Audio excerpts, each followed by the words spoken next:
నెయ్యి ఊతి ఇప్పుడు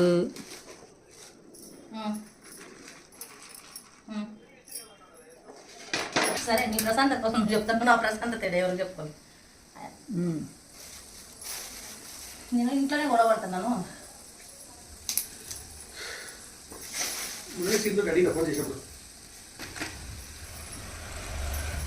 எல்லா மசாலாவும் கலந்து போட்டுருக்காங்க பாருங்க. பட்டை, ஏலக்காய் ఏంటో ఒకటి పైన మెదులుతుంది అనేది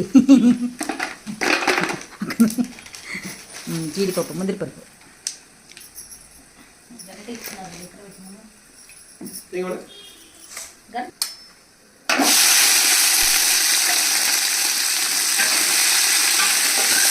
ఓ మిరపకాయ కూర ఉంటే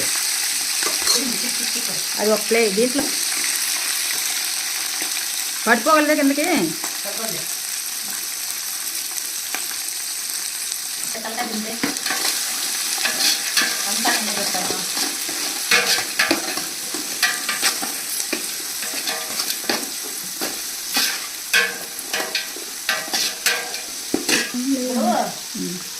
చూసుకుని ఎరుపు కూడా మటన్ పెట్టుకుని మాట్లాడాలి.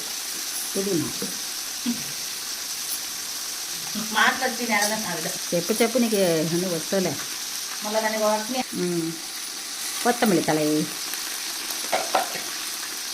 కరివేపాకు, పెంటియ కీరై ఇవి అంటే ఎప్పుడు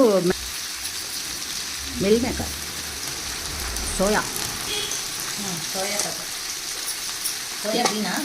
ఇది చాలా కాల్షియం ఉంటుంది ఇందులో, చాలా మంచిది. నువ్వు ఉప్పులు గట్ట కంట్రోల్ అవుతుంది ఇందులో. నువ్వు ఇప్పుడు 65 శాతం అలాగే చేయొచ్చు దీంట్లో. అదే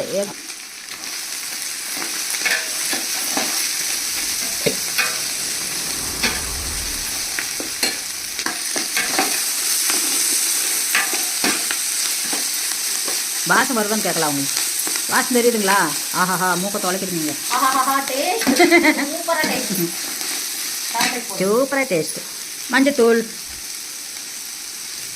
ఇచ్చారు కదా, ఏం చేసావు? మేమే 30 ఇచ్చినా 30 లక్షలు ఇచ్చినా దాంట్లో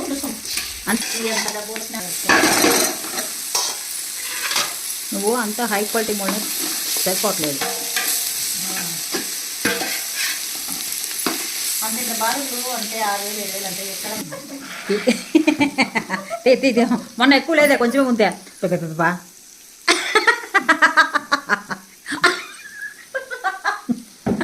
అయ్యో అయ్యో భగవంతుడు.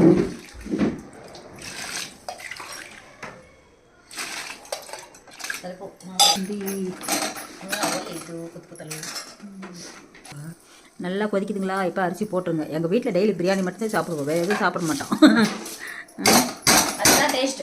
அதுதான் டேஸ்டாமா. అంతే వచ్చి తమిళ్. அதுதான் டேஸ்ட்.